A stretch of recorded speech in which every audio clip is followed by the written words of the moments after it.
All right, so welcome to the MVP Performance Podcast, our first episode in English today with Melissa Ieraci, if I pronounce it right. You did well. Uh, all right. So I'm extremely excited. I've known Melissa for maybe 2 years or not too far from it yet. First time I met Melissa was in a class she was given online for nutrition for athletes and motivational interviewing. So it was a blast, something we've been looking back and something I've been teaching the whole team at MVP, basically like how to work things up with athletes. It's something I took a lot from. And since we've been in contact for a while, haven't been talking lately, but I'm very, very happy to reconnect. Mel has been working with tons of athletes of all levels, basically in the NCAA, some guys in the NFL, and athletes in many other sports. I don't want to say all other sports, but many other sports. So I'm extremely excited to have her expertise. She's also like an expert on sports supplements. She's been working with Designs for Health and Designs for Sports, especially working on their academy. So welcome to the podcast. And I don't know if you want to introduce yourself, anything I forgot or something, but I'm extremely happy to have you on here. No, I appreciate that. You did well, and you nailed the last name, Mark. So that's, Yeah. I mean, check. We can go on from there. All right. I wasn't sure, but I forgot to ask before. But anyways, I got it. So today I really want to talk about like supplements for football players, and we've been hearing a lot of stuff lately. We've sadly seen too many athletes test positive for banned substance in different teams over the past year, and it's something that's like I really take to heart because, in my opinion, it just shouldn't happen.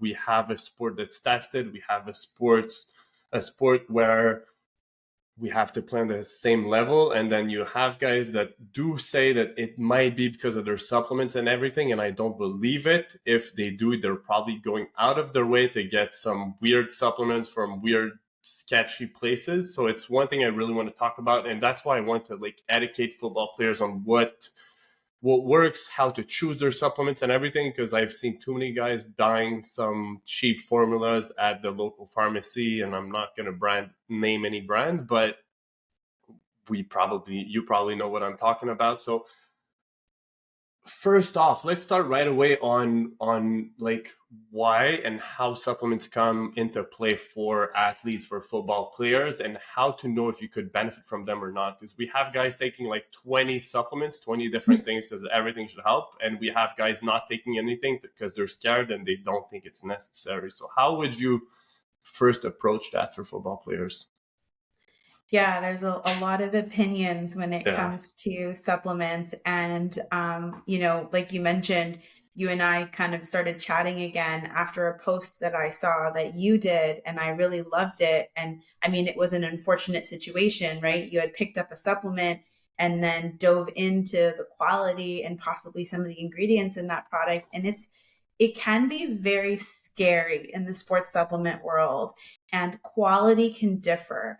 The first part of your question was, if you are an athlete, why would you want to consider supplementation? And there's many reasons. And some of the reasons why we use, and let's just be clear, I work with a really high quality supplement company. I'm also a nutritionist, and whole food has to come first. However, we live in a world where our food supply and the quality, whether that be the soil or just availability of our food supply, we do not get enough nutrients from the food that we're eating. So Mm-hmm. although food should come first, nutrients and supplementation should be filling in the gaps.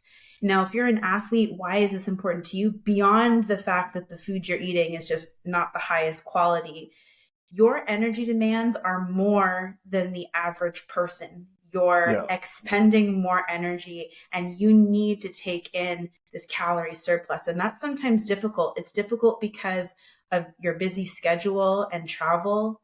It's busy. A lot of my athletes actually have low appetite. And I mean, there's a ton of reasons we can kind of get into that, but let's just say for several reasons, you're training a lot. You have to eat a lot of food, especially as a football player, right?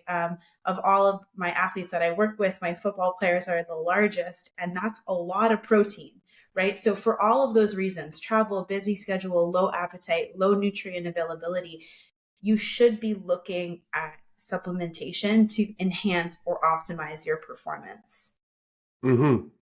One thing, like the one example that comes to mind when you spoke about like the quality of the soil and the food we buy, and then the training volume is just like, for example, magnesium, which is now extremely poor in our soil and it's extremely hard to get enough of in our diet.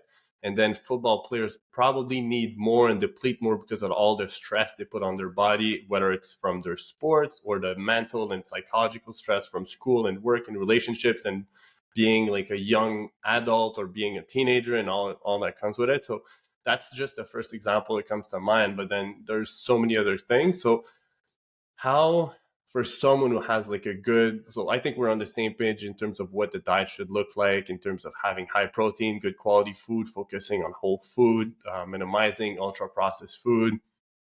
How do you know what supplement or what nutrient you need to fill in the gaps? Because I'm extremely happy you start there. We're not about like what supplement will improve performance the best. It's what fills in the gap that you're missing from your nutrition. So how do you get started? How do you know for yourself what's probably missing? Yeah, I mean, the answer there is kind of one of those, and I'm sure you say this to a lot of your clients, and my clients hate it. It depends, I right? And that hate, is, but yeah, I it hate it. depends because, again, there's biochemical individuality. What my body needs to run and function optimally is not going to be the same as you, and that's okay. However, I think that there are some products, and you mentioned one that's a non-negotiable for me. There are some nutrients that are just non-negotiable because of how devoid our soil is of Mm-hmm. them, or how important they are, and how depleted oftentimes we are as either athletes or high performers. I think magnesium, and if I were to, I don't like to over recommend supplements, right? Because this is just one more thing that we have to take. Yeah. And I like to be very strategic in what we're adding. So Yeah. if I were to say what would be the general non-negotiables outside of the it depends because of maybe blood work or that particular individual, magnesium would be the first one. And it's for all of the reasons that you mentioned. It is just going to help you in so many aspects. And it's so difficult to get enough. 1 cup of avocado is maybe 50 milligrams of magnesium. Just That's one of the nothing. most potent food sources. And that's not bad, right? Like, Yeah. that's pretty good. But this is also fat. Fat makes you full and satiated. So are you eating like 4 avocado per day? Yeah. And then you So have magnesium is one. yeah, you would have like 60 milligrams of magnesium for like, I don't know, 700 calories. It's just at some point you need to get your proteins and you need to get like, you cannot just select certain foods to increase all nutrients. And because you would have to eat like, in our day and age, probably like 8,000 or 10,000 calories of certain food to make sure you have everything in the right amounts, right? Yeah, and on the conversation of magnesium, and this was something that you had mentioned earlier, and I want to make sure that we touch on is supplement quality. Now, Yes, if you please. are a tested athlete, this is something where you are going to require specific NSF certified for sport. So maybe let's just take a slight aside, and we'll go back. There's three non-negotiables in my mind, and then there's a couple of others from a supplement perspective on the what. But let's go back to that whole quality conversation, because there's certain things we want to look at. If you're listening to this and you're thinking, okay, great, magnesium, I'm going to take magnesium. So then you go to a grocery store or a department store or a drugstore, and now you want to buy magnesium. You're probably not going to find the magnesium that you and I are talking about, right? Yeah. We're going to be speaking to the quality of that product. So when you're looking for a minerals can be zinc, magnesium, selenium. You could find this in a multivitamin that also has minerals. You really want to look for a chelated mineral. And again, I don't want to scare anybody with the science of all of this. We're not here to go into, organic chemistry, but the typical magnesium that you're buying from a over-the-counter product is a magnesium oxide or a Yeah. magnesium citrate. And now you're smiling. I think you know what happens when you take too much Yeah. magnesium oxide or magnesium citrate. And please don't try this at home. You will be running to the bathroom, right? Yeah. So that's the difference between a good quality magnesium that goes to your muscles, helps regulate blood sugar, helps with stress, helps with recovery, versus mag oxide, which I would say 90% of the supplements that my athletes show me are like mag citrate or mag oxide. And I'm thinking, oh Yeah, my I know. gosh, what are you doing? Yeah, it's to me it's just a waste of money. And the thing is we work with student athletes for the most part, and then they have limited budget. So that's something we understand. And then they want to have how many caps of magnesium can I have for $15? It's just, and then you just go for the cheaper possible. But the thing is, why would you spend $15 on something that you're not even going to absorb or your body's not even going to use? It's like $15 in the garbage. I'd rather you have probably less magnesium, less caps for a bit more, but your body will be able to use it. And then it's not money in the garbage, it's money into your body, right? So magnesium oxide, it's always a red flag. Like if you buy a multivitamin or whatever and you see magnesium oxide on the label, it's just, don't go there. The company doesn't give a shit about you. Like, so Absolutely. And you know, how do you decipher when there are 15 different products, or you can go to these department stores and, to your point, buy magnesium that's so affordable. The most expensive supplement is the one that is doing nothing for you. So yeah. in the context of magnesium, really looking for a quality mineral chelate, you're going to absorb it. You're going to be investing in good quality that you're actually going to be able to use. It's not going to upset your stomach. So that's huge. And for vitamins, it's the same. You know, you want to look at activated vitamins. So I'm going to use folate or B9 as an example. Yeah. If look at your multivitamin at home right now, and this is also a common one in pre-workouts. There's a lot of B vitamins in pre-workouts. Yeah. Look at the form of the B vitamin. And if you are looking at a B9 and you'll see it in brackets, it'll say folic acid. That is not the form of B9. You're looking for folate. Yeah. And when you see that again, I love that you use the word red flag. That to me right away, I'm putting that product back on the shelf, because to your point, the manufacturing and the quality of that product is just not going to be there based on those signs. That's another one of the red flags. So the B9, the folate or folic acid, to me, there's the form of magnesium that's in there. For omega-3s, really often I just look, is it in a triglyceride form or not? That would be my red flag if it is or not. Like you could have a not oxidized omega-3 that's not in triglyceride form, but you're definitely not getting what's best for you. And are there any other red flags in your opinion? I know like for B6, if I'm not mistaken, you basically always want P5P, or I can't remember. Yeah, the pyridoxine 5-phosphate, I think, or something like that. Yeah, exactly. And Is there then, you any? know, I also look Yeah, at B12 because those are common. Those are common yeah, ingredients. Cyanocobalamin is the typical unmethylated, like inactive yeah, form of B12 that you would find. Again, this one is in every pre-workout. You yeah. should be looking for a Metal. methylcobalamin. Yeah. Okay, so these would be like your red flags. So for B vitamins, it's easy to find. Is there anything else? Any other form? So I know like for vitamin C or vitamin A, is there anything like any red flag? You see it in a supplement, you know it's not the quality you want. Yeah, I would start with the Bs and the magnesium or the minerals, making sure that Yeah. they're not in those that they're in those chelated forms. But I want to speak to also non-medicinal ingredients, because I think your best bet if you're an athlete is bring this product to your coach or your nutritionist for them to see. Start Before with you the buy three it. that we mentioned. So Yeah. start with the B vitamins, the magnesium, and then for the fish oil, it should say triglyceride. If the company is not saying it's a triglyceride, it's probably not. And again, let's take the science and distill it down. The triglyceride form of fish oil is the form of fish oil that you would have if you ate actual fish, right? So one of my non-negotiables after magnesium is an omega-3 product. And it's for that reason, you know, and I'm going to put my hand up here too. I'm not a big cold water fatty fish fan. I love salmon. If you're wondering what are cold water fatty fish that give you your omega-3s, I remember it in the acronym SMASH. So salmon, mackerel, anchovies, sardines, and herring. And I mean, other than salmon, based on what you heard, you know, I don't really eat a lot of those fish. And if you're an athlete and you also don't like that fish, That's okay, but you now are qualifying yourself for a fish oil. You must Absolutely. get those omega-3s somehow because the body doesn't make them. We must obtain them through our diet. So find the omega-3 in triglyceride form because that's the form the body recognizes. And then outside of that, so there is an organizational body called NSF Certified for Sport, and Designs for Sport is NSF Sport Certified. Now, you've likely seen NSF, and NSF Sport is different. So if you are an athlete that is working in a tested organization, or if you are working your way up the ranks, and obviously you want your career to bring you to a tested organization, you should start to incorporate in supplements that are NSF Sport Certified. That means that they are going to be safe for you to use now and then all throughout your career.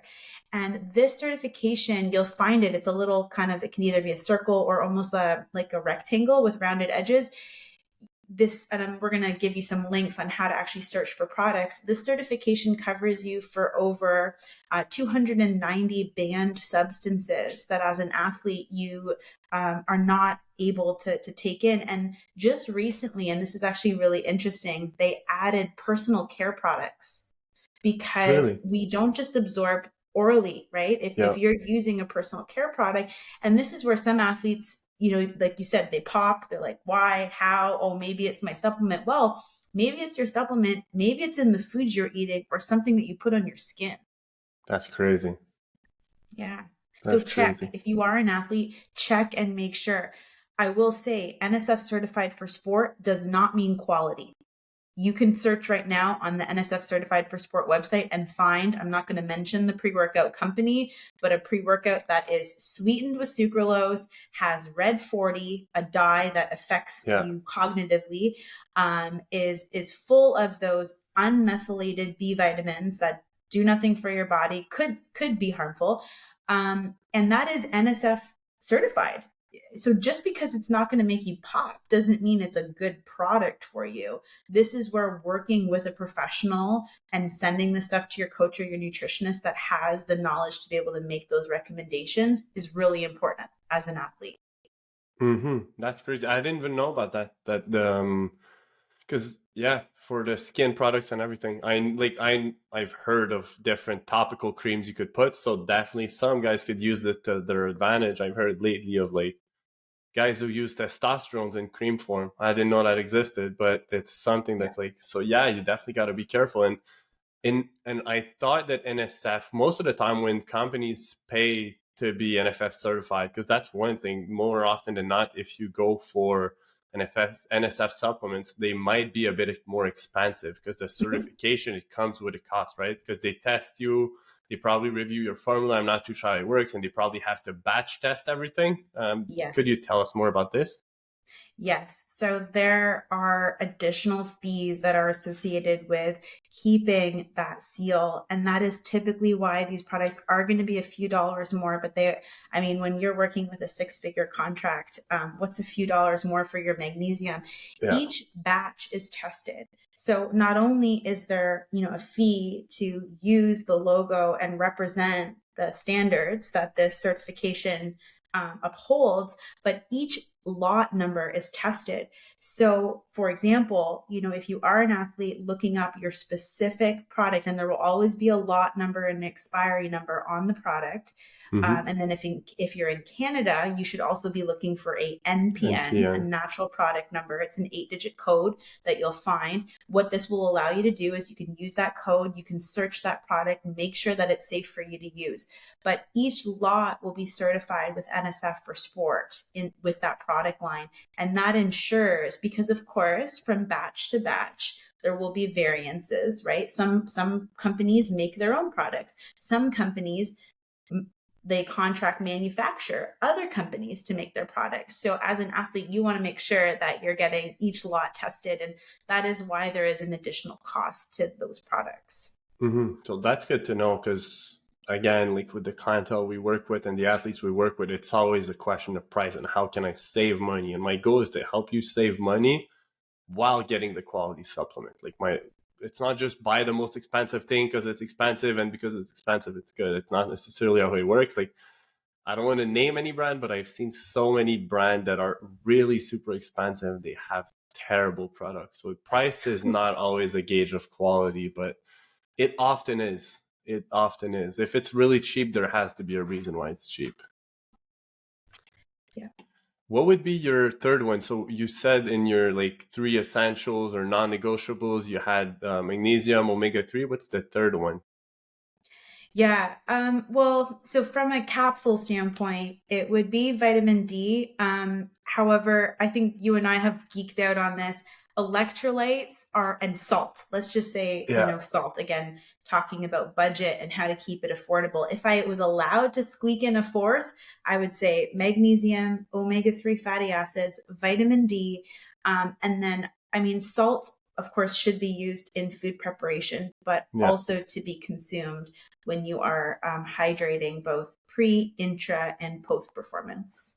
Yeah, that's one thing. If you would have asked me like 3 years ago, I wouldn't have been as strong on electrolytes as I am now. But now it's always like in our top recommendations.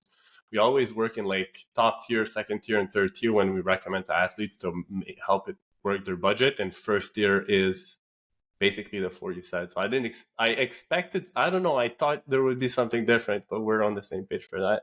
Yeah, And I think when you see, like, when you're able to work with athletes and see what works, and you want to just put, I call it like what moves the needle the most. You want to put your mhm, money with the products that are going to get you the most value. And the magnesium and vitamin D kind of have to go together. yeah, Because oftentimes low vitamin D status can happen because, let's get real, we're in North America. We do not get enough sunlight. That's just a reality. Then the darker your skin, the more vitamin D you require, more sunlight you yeah, require. As an athlete, a lot of our body is actually covered up for the most part, right? We need to get sun exposure to our eyes. So that's going to hinder progress. And then vitamin D, back to, your point on magnesium, if you have low levels of mag, that could be the reason why your vitamin D isn't getting to an optimal level. So you really need to supplement the two of them. They work really nicely together. yeah. That's all. It basically always work in pair because one impacts the other in your body. Okay, and that's funny for electrolytes. One of the supplements I use the most from Designs for Health, it's the magnesium chelate powder. We've used it basically because I personally really like the formula of LMNT in terms of electrolytes. It's very high sodium, very Yes. popular. But it's super, well, let's be real, it's expensive per serving, right? So they also have their formula on the website and they tell you, like, if you want to make your own, you can make your own. So what I've been doing, because in Canada, I couldn't find magnesium malate powder to have the exact same thing. But we basically made like our homemade electrolyte mix with salt, potassium citrate, and magnesium from Designs for Health. It tastes like oranges, and it's honestly a great mix for electrolytes. That's what I've been using like 2 to 3 times per day lately. So That's what a do you use? perfect Yeah. solution. I do that. I also sometimes use the electrolyte synergy, but I add additional, I use Salt. Redmond real salt. Yeah. So I'll add a bit more sodium because I am also a very salty sweater. I know it's a weird conversation, but Have you you know, tested your sweat? I've done, so for me, I've used more like visual, and I've done some weighing to see how much fluid loss. But if you're an athlete where you find, like, let's say you're wearing a hat and then It after gets you train, white. the hat is white. Yeah, that's me. So And you're a so salt I sweater. know I'm losing a lot of sodium. I Yeah. also crave a lot of salty foods if I've done a lot of sauna. I'm a really big fan of using sauna therapy. So I make sure that I stay on my game for the salt aspect and I add a little bit more salt to electrolyte synergy. I love your mix and I recommend a similar kind of combination, that you can just make at home and have, it just in a container and add it to your water. Hydrating with water is not hydrating, right? We need those electrolytes to get in and out of our cells. Mm-hmm. Yeah. So it's especially if you're like eating mostly whole food, you definitely need more salt. If you're training more, if you're sweating more, you will need more salt. And especially, I don't know what type of diet you're on, but from what I've seen, it's high protein, high quality food. I don't know if you're like on the lowish carb diet, but anyone who's like lower on carbs, you probably need more salt also, right? Yes. Okay, I wish I interesting. trained as hard as the athletes that are likely listening to this call. I mean, 5 or 6 days out of the week I do, but I am a little bit lower carb, and knowing, carbohydrate, you will hydrate with carbs. And if you drop your carbs, you will also lose water along with it. So yes, I do supplement with more salt for that reason Okay. as well. Yeah, that's good. And is there any reason why you started with like health and filling in the gaps in terms of micronutrients before going into sports supplements? Like you work with a sports supplement brand. They have really cool sports supplement brand in terms of like pre-workouts and intro workouts and post-training and all that kind of stuff. Like is there any reason why you started with those? And would you go for like performance supplement before other ones, or it's just like you lay your basics, you lay your foundations, and then if you want to take something else, you head somewhere else? Yeah, I do get that question a little bit, and my nutrition consulting company, we have this hierarchy of health. So the reason that you heard me speak, in the context of performance about what we would consider just general health, vitamins and minerals, is the way that I sort of work is we have, this layer of five levels of importance, let's call it, to optimizing our health and well-being of our whole body. And the first is our community, our happiness, and our sense of purpose. And I Yeah. know that is like, if you're thinking, what, I thought we were going to talk about supplements. If you do not have this in check, Yeah. we can talk creatine, we can talk protein powders and pre-workouts, but if that isn't happening, how do you expect to have the energy and the drive and the motivation to do what you do every day if Yeah. you don't have your why? So that's number one. Then, of course, we're going to say sleep. And I know you and I were kind of talking offline on what I consider would be underrated. We'll put a pin in that.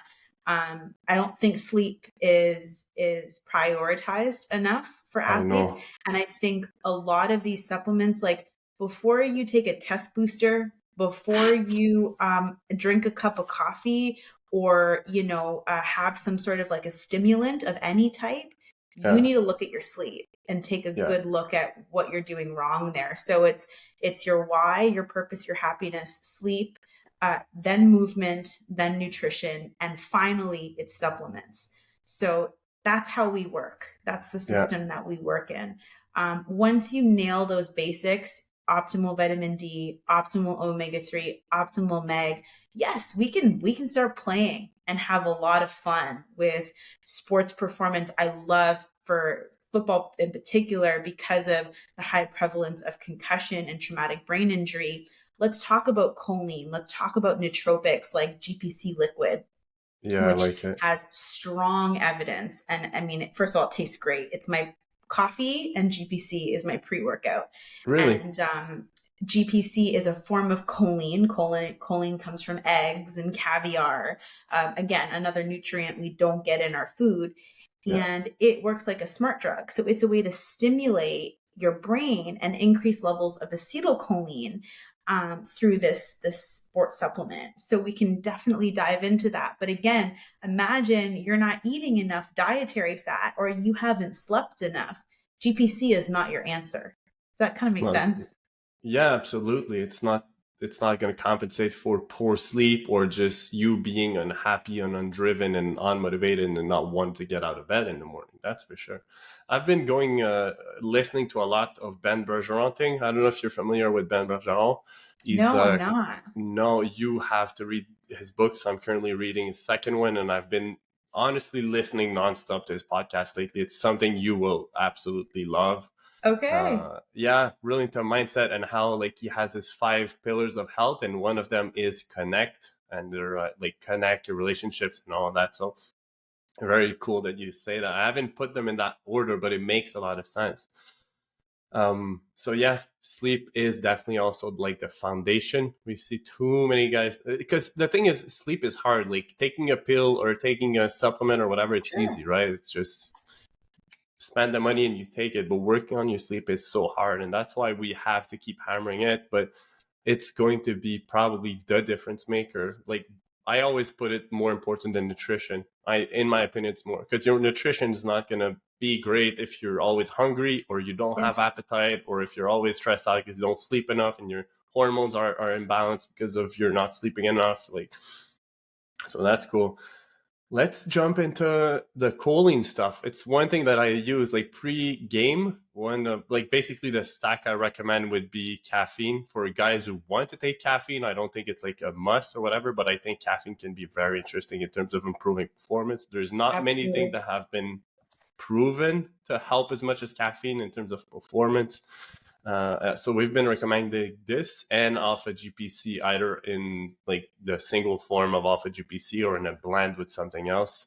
So what does it do? Like, what's the goal of increasing acetylcholine in your brain before performance or anything? Like, what's the impact that's going to have on performance in football or training or anything? Yeah, absolutely. I mean, so firstly, when you hear the food sources that are high in choline, egg yolks are one. Mm-hmm. And, it's been, I mean, this is maybe more in the 80s. It's been dispelled. So I'm very happy that at least now we're not afraid anymore to eat the egg yolk. Like, eat the Thank egg you. yolk. You don't need to just Yeah. eat egg whites. But things like caviar, let's talk budget. Eggs are a very budget friendly food, but caviar is not, right? So Yeah. it would be wonderful if we could get all this choline, but we're not getting enough of it. So that's where I think it's incredibly unique, because it's filling in a gap that we're not getting in our food supply. And the other is, these smart drugs, our nootropics, have had a lot of hype, but I think well-deserved hype.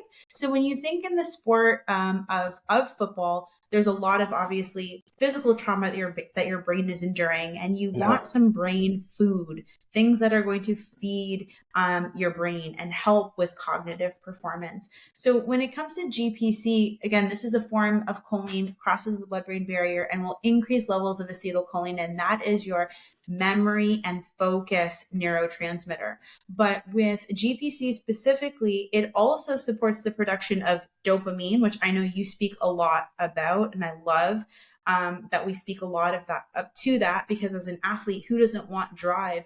But I want to look at the other side too. GPC can help to support serotonin and GABA. And these are neurotransmitters or brain chemicals that I don't think get enough entertainment in the sports world, because Yeah. GABA is your main inhibitory neurotransmitter. It puts the brakes on things. But why is this important? One of the main reasons why I think GPC should be used by more athletes is you are all overstimulated. Like, you've got the Oh yeah. stimulant thing down, right? Coffee, Yeah. of course, that's perfectly fine. But people are probably taking more than just 1 or 2 cups of espresso a day. So as an athlete, your body is constantly in this fight or freeze mode. And when we talk about sleep, well, now that's going to keep you revved up and your brain is going to be going. GABA helps to kind of put the brakes on and put you Yeah. more into that parasympathetic state. Mm-hmm. Yeah, we've been talking about a lot more about like all this relaxed part and parasympathetic part in terms of like recovery and sleep, and even post workout, like doing things to increase or like activate your parasympathetic mode, get out of the sympathetic mode. Like, we're always on the run, we're always on a rush, we're always caffeinated, we're always like checking our phone, getting notifications, scrolling on TikTok, Instagram, YouTube, or whatever you're scrolling on. Like, Yeah. simulation are so high, so it's one thing that's underrated. But honestly, I didn't know the impact that GPC had an impact on serotonin and GABA, so it's very interesting. um, the way I see it is serotonin would be just like your driving brake. So if you're driving, like, you're using serotonin, it's like your brake to slow you down, relax, and everything. And I think it comes from Christian Thibodeau, that like GABA would be like your handbrake, like your handbrake that's just like helps you like get deeper sleep and help you really like calm down. Yeah. Yeah. I mean, we know when cortisol starts to come down, sleep hormones like serotonin and melatonin can come up. But if you're Yeah. constantly, like you said, in that fight or flight state, well, cortisol is going to be elevated and it will inhibit those other important neurochemicals to do their Mm-hmm. job. So I do think, from like let's talk performance perspective, that's how GPC helps you. But then the other way as a football player, why we would want to consider this is prophylactically. So before the incident perhaps occurs, using it for concussion support. And Interesting. in the context of concussion support, high omega-3s, Yeah. GPC, because we've seen it help in post-stroke and traumatic brain issues. And it actually helps to rebuild pituitary tissue, which is incredibly important and helps with a lot of hormone production. So Mm-hmm. I would use it twofold, one as an alternative to all of these stimulants that we're constantly exposing to our body to, Yeah. and brain supportive for any of the potential, concussion or injury that might occur. Yeah, the other one that's underrated for the brain and the head trauma and everything, I think would be creatine. I don't know if you would agree, but creatine could be a very important one. Like, we always hear of Yes. creatine, it's probably the supplement with the most myth around.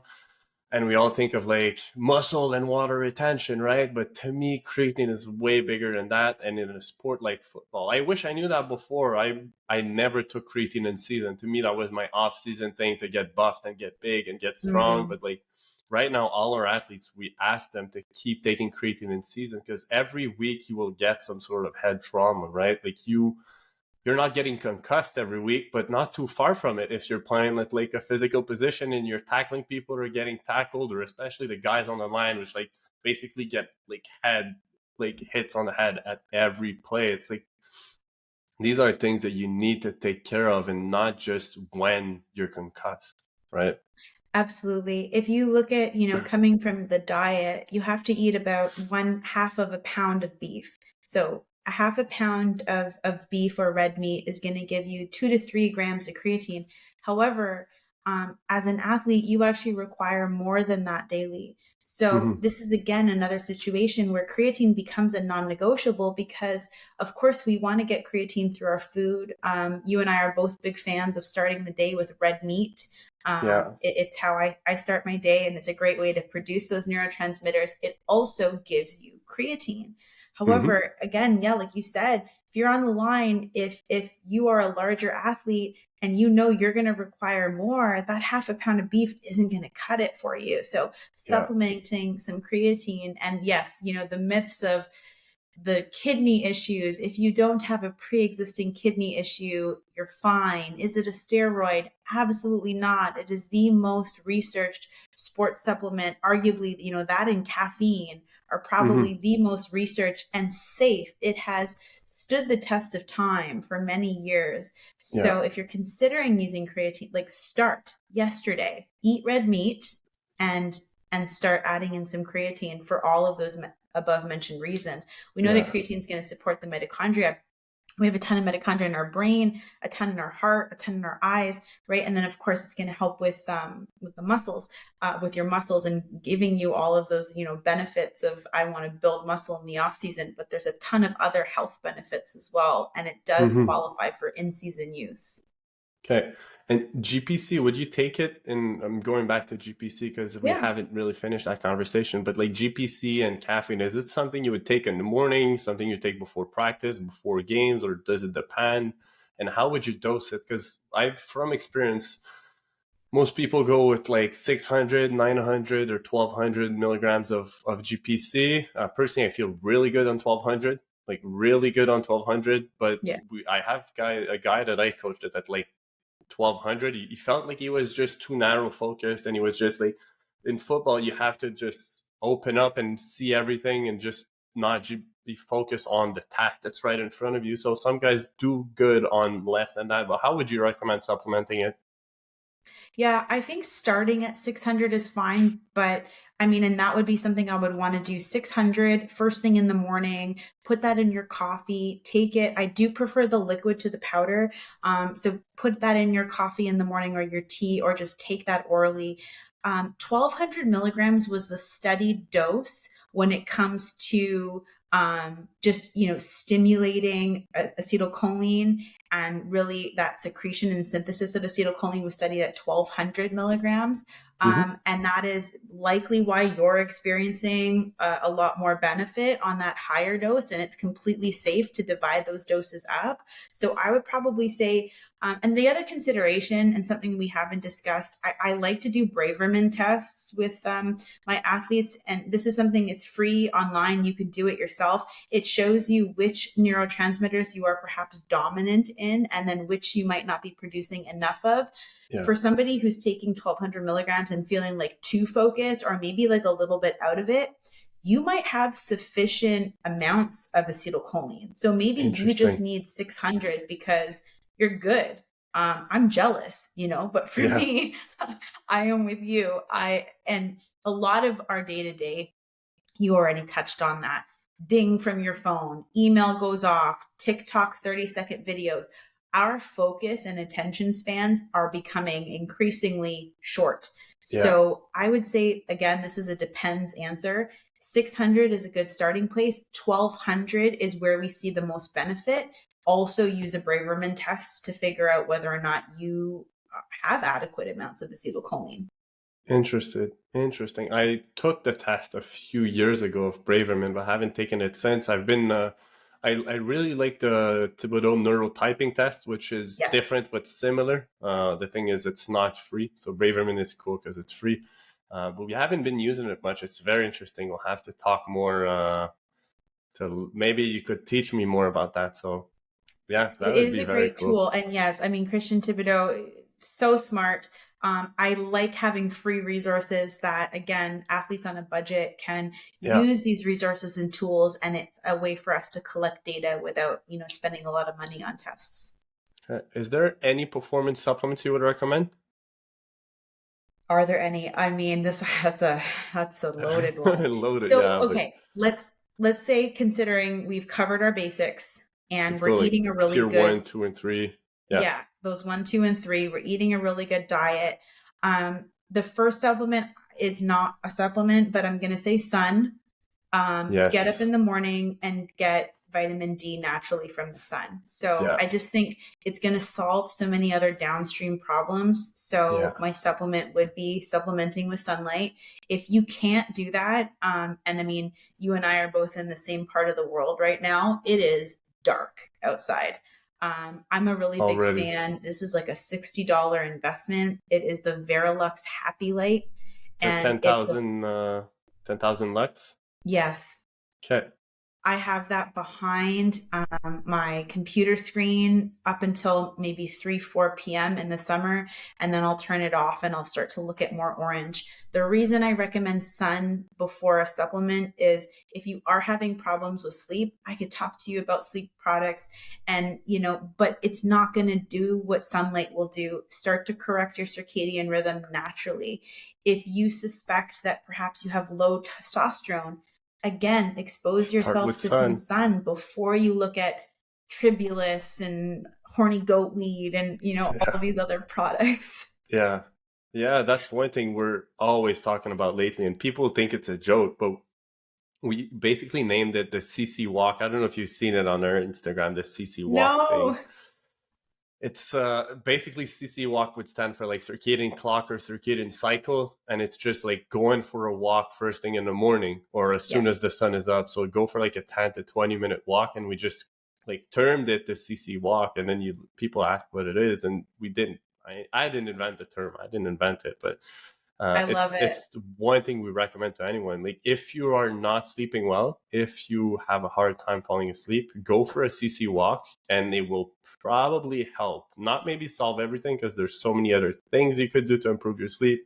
Like if you're just scrolling in your bed at night, it's like the CC walk's not going to solve everything, but it's one thing we recommend everyone. I would even add, like, if you can on that walk, start to think of a couple things that are wins. So how did you win yesterday, or how are you going to win today? And the win could be as simple as you got outside and you saw some sunlight. That could be a win.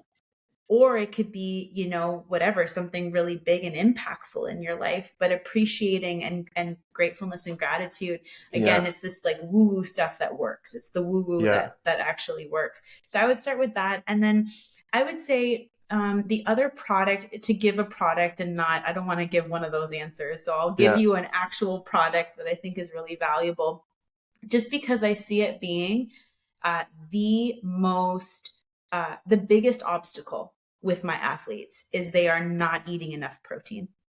Yeah. And I'm a big proponent, obviously, of a, not a carnivore, not an all protein diet, but a high protein, adequate protein. And again, if we're looking at a minimum of 1 gram per pound and you're 250 pounds, that's a lot of protein, right? Yeah. So I do think that a good quality protein product, protein powder, whether that be a good quality grass-fed whey or grass-fed beef, is a really great tool, specifically in the Yeah. sport of football, because unfortunately, to get those calories in, that's tough. And Yeah. digestion is a big deal. I don't want you feeling bloated or heavy prior to performance. So I would say if we had to fill in another, performance-based product, but again, see how it goes right back to the foundations of nutrition. Yeah. If you get those down, you can eliminate the need for all of these fringe performance products that are kind of marketed to fill in gaps that real good nutrition and whole foods can do. Yeah, so I see protein powder as a food more than as a supplement personally. That's basically how I see it. And some people might think it's expensive to buy a tub of protein powder, but the reality is per 25 grams of protein, it's way cheaper than beef Go or to the chicken. grocery store. It's I know. crazy. I know it's crazy when you calculate it. It doesn't seem like much because it's small and everything, but it is cheaper proportion of protein. So it's one thing we like to integrate. And you said like 1 gram per pound would be like the minimum. What would be like a gold standard protein intake in your opinion? Yeah, so I'll always start, and again, this also could be position dependent in football. Like I might go lean mass for a big boy, Yeah. and start focusing on just eating at lean mass and seeing what that does to body comp. Mm-hmm. I think that this is also a depends answer, but 1 gram would be a minimum. I usually go between 1.2 to 1.5. I've gone as high as 2 grams. Yeah. And here's what I want to say. At 2 grams, that specific individual lost body fat. Yeah. I went to 2 grams once with an athlete, and it honestly I haven't had the results I wanted. Didn't get the results I wanted that high. But most of our guys are at like 1.5, and everyone think it's crazy and it's too much protein, and you don't need that much, and you could just reduce protein to increase carbs. Maybe, but when you're getting results, and that's what I've seen, like helping getting results. And the other thing, I don't know if it's one of the reasons why you like high protein as much, but good quality animal protein are so much more nutrient dense than most carbohydrate sources. Then it's another way to increase micronutrition in those athletes. Absolutely. Vitamin A, it's going to help to omega-3 fatty acids to fill in the gap for those omega-3s. Mm-hmm. Absolutely. And, you should be, I think 1.5 is probably in a sweet spot. You really should be kind of breaking that down and seeing what your needs are. And I would say that's probably your best place to start if you're looking Yeah. to, like, how can I optimize my nutrition? Start there.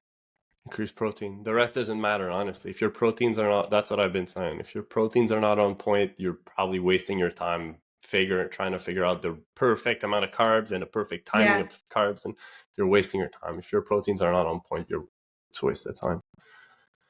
So we spoke already about like how to know which supplement to prioritize. Like in an ideal world, you would get blood work and know what you're missing. But in Canada, it's so complicated to get quality blood work and get the panels you need and everything. So is there anything? It's basically just tier 1, which would be like your health foundation, and then what you need depending on your person, electrolytes, creatine, protein powder. That's basically where you would go for most.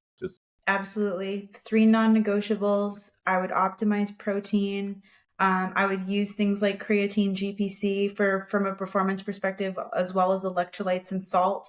Mm-hmm. So that would cover you from a basic standpoint. And then Yeah. I would look to, could we get blood work, or are there symptoms that are red Yeah. flag? Like, for example, we could look at zinc, maybe immunity, right? Are you getting sick all the time? Mm-hmm. Are the wounds that you have healing at a slower rate?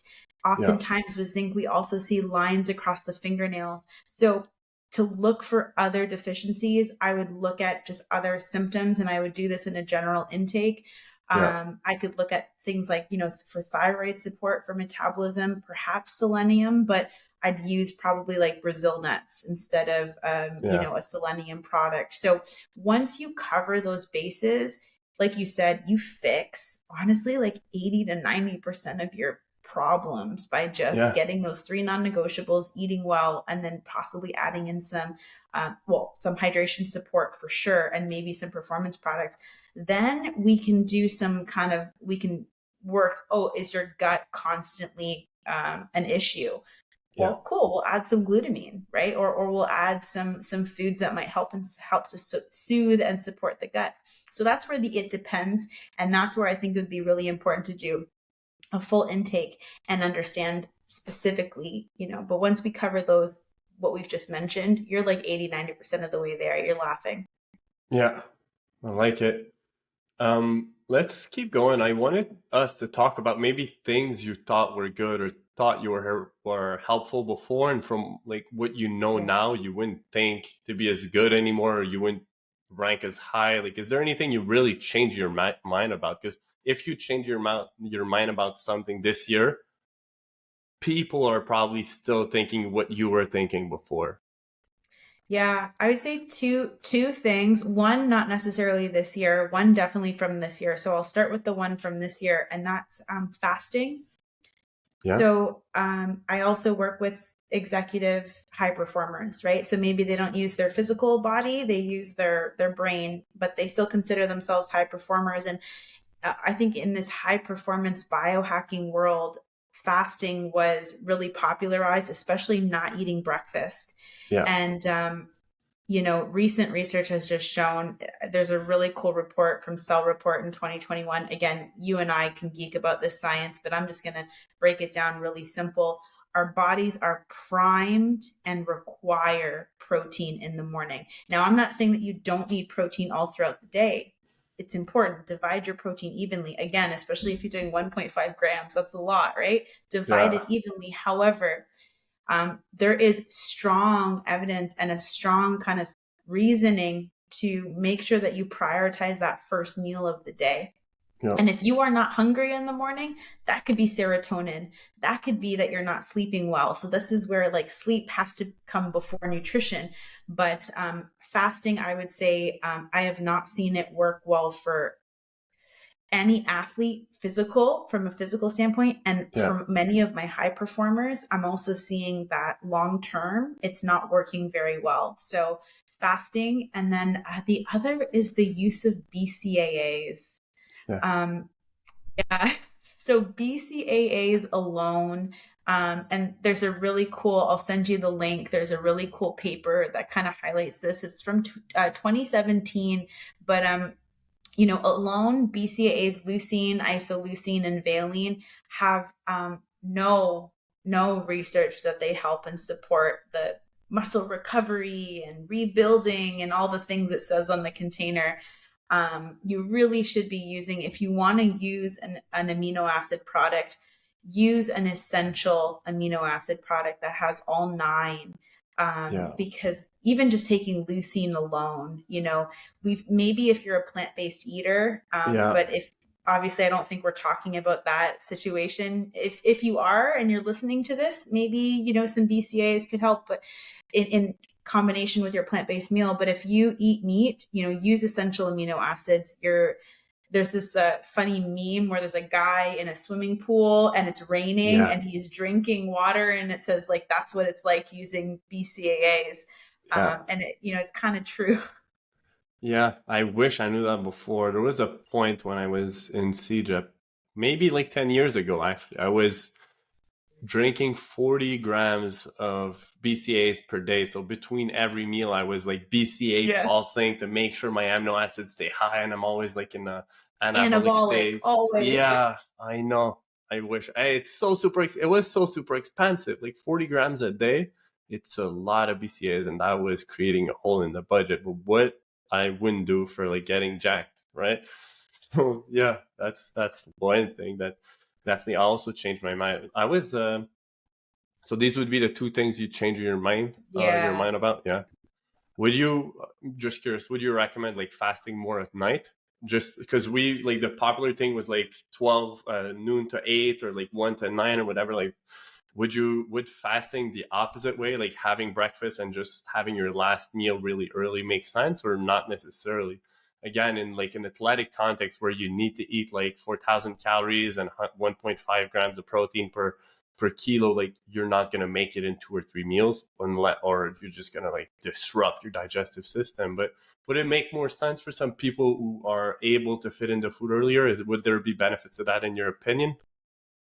Absolutely. So one thing about fasting, or let's call it, really what it is, which is time restricted feeding, Yeah. is it doesn't mean that you eliminate a meal. It means that you consume the same amount of calories in a restricted or specific window of time. Yeah. So if you are able to do that, I think that's wonderful. And you really should be, for good sleep, trying not to have a meal, right before bed. Like 2 Mm-hmm. hours would probably be the least amount of time I would want to have before we're going straight to bed, especially again if you're an athlete having a really big meal. It could interfere with sleep. Digestion requires a lot of energy going to the gut. So if you're someone listening where if you could get in those 3, or maybe you're having 4 meals, but ideally 3, breakfast, lunch, and dinner, and you can fast later on in the evening, I have seen that work. And I think that that could actually be a strategy that you do long term. And maybe you're fasting for 8 or 10 hours. You really should be fasted throughout your sleep, right? It's going to help Yeah. get more deep quality sleep. And then also, if you're not hungry in the morning, which is what's preventing you from having breakfast, making sure that you don't eat just before bed is a great way to be hungry in the morning. So, absolutely, I would recommend that. But for an athlete, if that means not hitting your macronutrients or your micronutrients, then make sure that you are eating or use liquid nutrition and Yeah. making sure that you're getting that food in.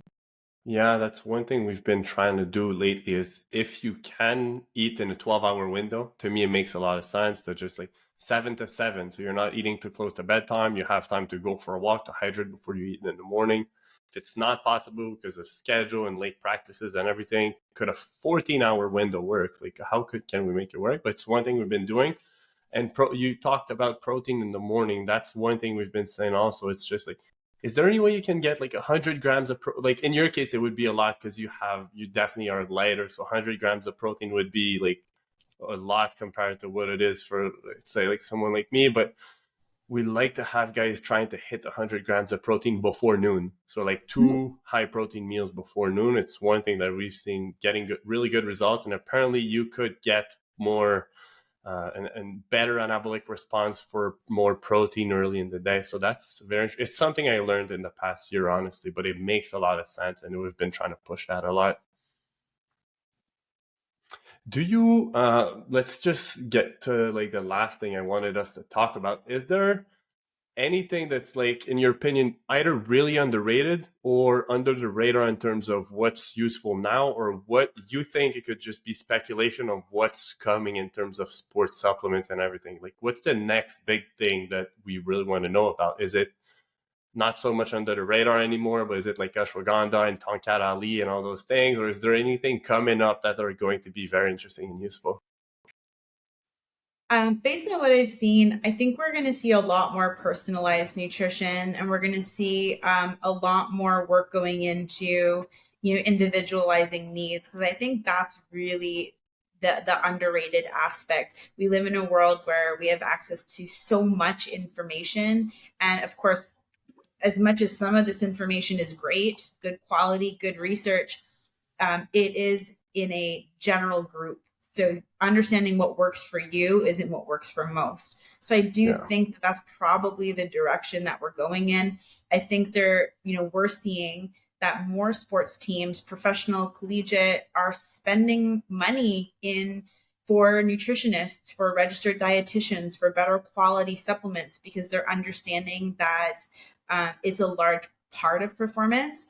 So I think that in sport, we are definitely moving more in that direction. It's been great to see that there's been better testing, diagnosis, and awareness on concussion and cognitive support. And, we know that this is going to be responsible for making sure everything underneath it works. So I think we're seeing with the creatine research, with the use of nootropics, with higher dose fish oil, we are seeing more awareness on just cognitive and brain support and what that actually means. I still think what's underrated and what, if you could unlock this piece, could really boost your performance is stress resilience. And I'm not saying stress reduction, because stress reduction doesn't exist. It's adapting and becoming better able to tolerate stressors.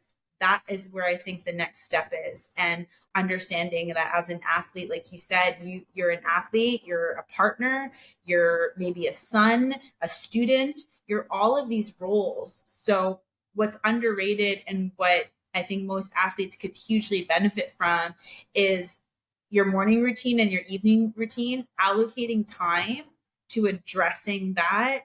And whether it's just getting out in nature, doing a journal, visualization is a really key thing for athletes. Visualize your win, visualize where you want to be. Those things I think are not being done enough and are super powerful, will absolutely move the needle.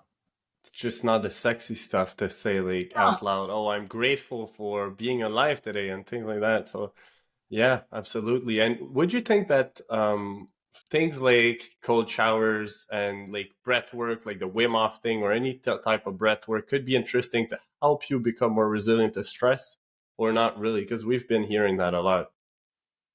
Yeah, I think so. I mean, let's talk cold therapy really quickly. That's a popular one. In the context of hypertrophy, and I mean, we could probably speak for an hour on this, but let's just talk. If you're looking to build muscle, you should probably not jump into a cold tub right after you're done lifting.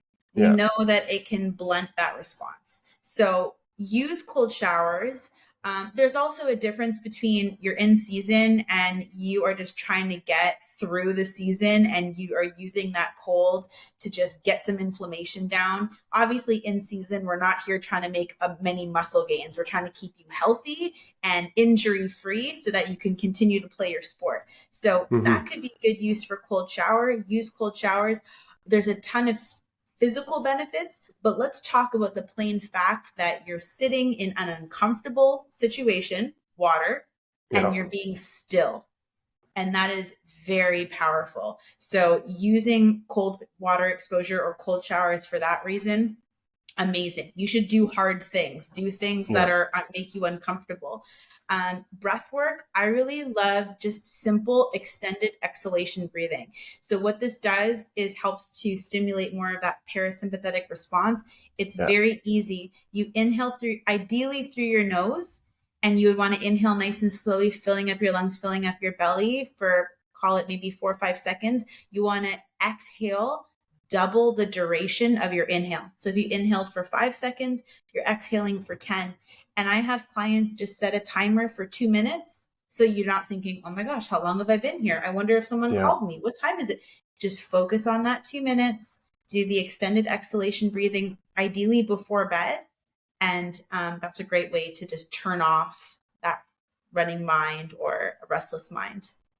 Yeah, very interesting. In terms of the breathing, that's one thing I've been incorporating a lot post-workout. So we've been talking about like the 4 R's of the post-workout. So rebuild, refuel, rehydrate, and relax. And that's, to me, that's the best way to do the relax part. So either like long exhale, because that's basically just pressing on your brake, right? So activating the sympathetic nervous system.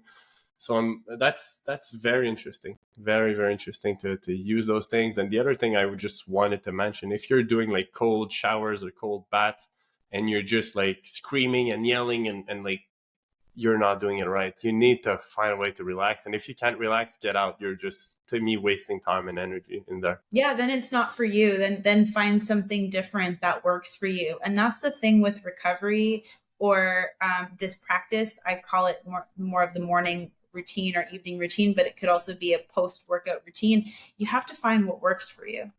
Yeah. What's in your morning and night routine? Good question. So in the morning, it's always sun, always.